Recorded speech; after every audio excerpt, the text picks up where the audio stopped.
Okay, so when buying a home, believe it or not, people will typically work with the very first person that they connect with. It's whether you find someone on Google or you were referred by a realtor, whatever the case is, you're typically starting and ending the process with the very first person you spoke to. Now, I'm of the opinion that that's not typically a well-informed decision or based in being aware of what red flags to look out for and just generally how to set yourself up for success.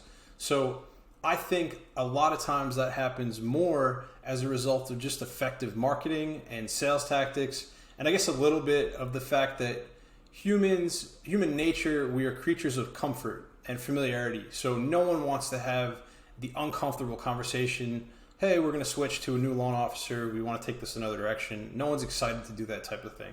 So what I'm sharing today are 3 things that make a great loan officer, right? What's the difference between a smooth mortgage process and like this nightmare that you've definitely heard of or have seen other people experience?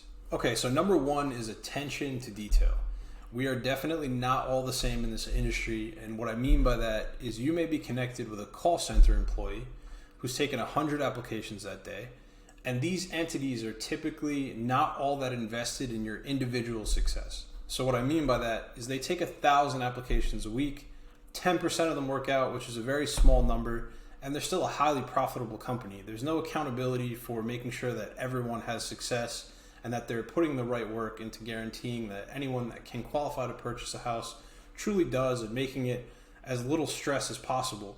Now, if you've had a bad experience already, you already understand with mortgages the devil's truly in the details, because some small obscure guideline that was overlooked can literally lead to you no longer qualifying for anything. And unfortunately, that's a reality of the nuance of mortgage guidelines. If the person that is helping you through this doesn't understand that or isn't even being held accountable to that standard, you're setting yourself up for failure from the beginning. Now, that is why attention to detail is so important, and that's something you should look out for in what makes a good loan officer. So number 2 is responsiveness. When it comes down to it, this process is only about you. You're left with the home, you're left with the mortgage, and the commitment of both those things. So your questions, your concerns, just your general comfort should be the most important thing to everyone involved, especially the people you're hiring. Now, when it comes to responsiveness, the more obvious part of it is, can you reach this person? Can your realtor and attorney reach this person? That's great.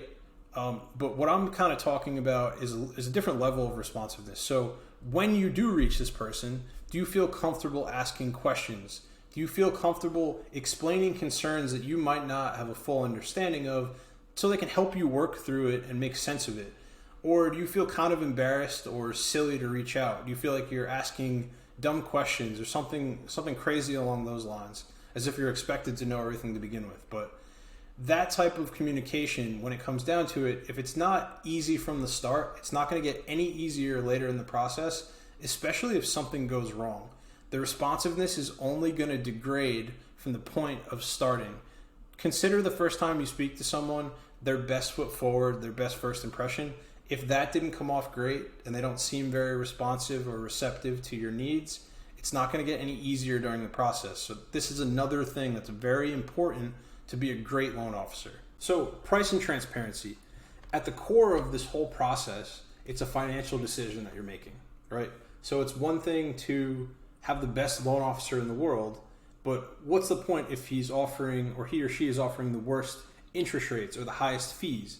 That in no way is helping you succeed to purchase a house, because now your payment's going to be higher, your out-of-pocket expenses are going to be higher. A good loan officer should have access to interest rates that are just as competitive as the rest of the market. You shouldn't be paying a markup or a premium just for working with someone that knows how to do their job. Essentially, the other part of it being the transparency and expressing how those fees affect you or what factors cause certain fees to come into play. If your loan officer is not able to have that communication with you in a way that you fully digest and understand as a consumer, they're doing you a disservice, because if you're not understanding what your expectations should be throughout this process, you're essentially never going to be comfortable. You're going to have a level of stress and uncertainty. You need someone that is not only affordable and not only does a good job, but is also transparent about all these pieces and how they fall into line.